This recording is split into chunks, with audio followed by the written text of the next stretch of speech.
ಸಂಘಟನೆಯಿಂದ ಬಂದಿದ್ದೀವಿ ಮೇಡಮ್. ಕರ್ನಾಟಕ ರಾಜ್ಯ ವಿಕಲಚೇತನರ ರಾಷ್ಟ್ರೀಯ ಟಾಸ್ಕ್ ಫೋರ್ಸ್ ಅಂತ ಸಂಘಟನೆಯಿಂದ ಬಂದಿದ್ದೀವಿ. ತಮ್ಮ ಹತ್ರ ಕಂಪ್ಲೇಂಟ್ ಹೇಳಕ್ಕಂತ ಬಂದಿಲ್ಲ, ಫಸ್ಟ್ ಟೈಮ್ ಬಂದಿದ್ದೀರಾ, ನಿಮ್ಗೆ ವಿಶ್ ಮಾಡೋದು ಒಂದು ಅಂತ ನಮ್ಮ ಬೇಡಿಕೆ ಆಮೇಲೆ ಹೇಳ್ತೀವಿ ಅಂತ ಮೇಡಮ್. ಸಾಧನ ಅಂತಂದೇಳಿ SSLC ಟಾಪರ್ ಮೇಡಮ್.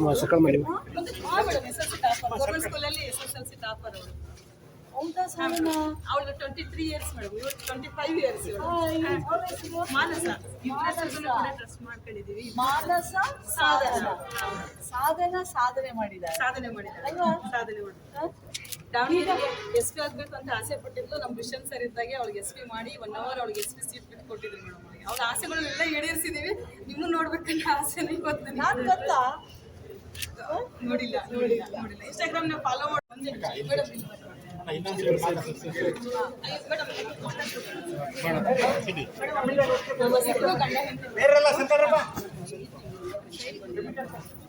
ಜೀವನ ಆಗೋದು ತುಂಬಾ ಕಷ್ಟ ಇದೆ. ನಮ್ಮ ಅಂಗವಿಕಲರ ಪರಿಸ್ಥಿತಿ ಹೆಂಗಾಗಿದೆ ಅಂದ್ರೆ ಪೆನ್ಷನ್ ಇಲ್ದಂಗೆ ಜೀವನ ಮಾಡೋದೇ ಸರ್ಕಾರ 32,000 ನಿಗದಿ ಮಾಡಿದೆ ಮೇಡಮ್. ಅವರಿಗೆ ಪೆನ್ಷನ್ ಇದು ಆದಾಯ ಮಿತಿ ಇನ್ಕಮ್ 32. ಈ ಕೂಲಿ ಕೆಲಸ ಮಾಡೋನ್ಗೆ 50-60,000 ರೂಪಾಯಿ ಇನ್ಕಮ್ ಇರ್ಬೇಕಾದಾಗೆ 32,000 ತಹಸೀಲ್ದಾರ್ ಅಲ್ಲ ಮೇಡಮ್, ಸರ್ಕಾರದಿಂದನೇ ಆಗ್ಬೇಕು ಮೇಡಮ್. ತಹಸೀಲ್ದಾರ್ ಇಲ್ಲ ಮೇಡಮ್, ಮಾಡ್ತಾ ಇಲ್ಲ. ಇದ್ರ ಬಗ್ಗೆ ನಾನು ಹೋರಾಟ ಮಾಡಿದೆ ಮೇಡಮ್ ತಹಸೀಲ್ದಾರ್ ಹತ್ರ.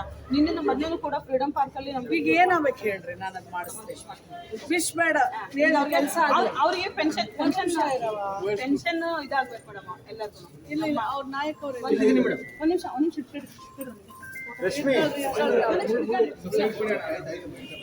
ಮೇಡಮ್. 5 ತಿಂಗಳಿಂದ ಪೆನ್ಷನ್ ಬಂದಿಲ್ಲ ಮೇಡಮ್. ಅವ್ರದ್ದು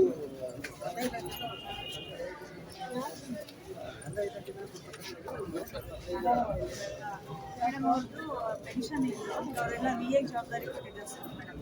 ಅವನಷ್ಟು ಅಂದರೆ ಎಲ್ಲ ಡಾಕ್ಯುಮೆಂಟ್ಸ್ ವೆರಿಫಿಕೇಶನ್ ಮಾಡಿಕೊಂಡು ಮತ್ತೊಮ್ಮೆ ಅವರಿಗೆಲ್ಲ ಡಾಕ್ಯುಮೆಂಟ್ಸ್ನ, ಯಾಕೆಂದರೆ ಫೇಕ್ ಭಾಳ ಆಗಿದ್ದಾವಂತೆ ಮೇಡಮ್. ಸೊ ಈಗ ಅವನ್ನೆಲ್ಲ ನಮ್ಮ ತಗೋತೀರಾ ವೆರಿಫಿಕೇಶನ್ಗೆ? ಇಲ್ಲ ಮೇಡಮ್, ನಮ್ದಲ್ಲ ಕನ್ನಡ ಇಲಾಖೆಯಿಂದ VA ಮಾಡ್ತಾರೆ, ಅವ್ರು ಮಾಡ್ತಾರೆ. ಇವ್ರು ಸ್ಟ್ರೈಟ್ ಅವೇ ಇವ್ರ ಕಡೆಯಿಂದ ಹೋಗಲ್ಲ ಡಿಸೇಬಲ್ಡ್ ಆಫೀಸ್.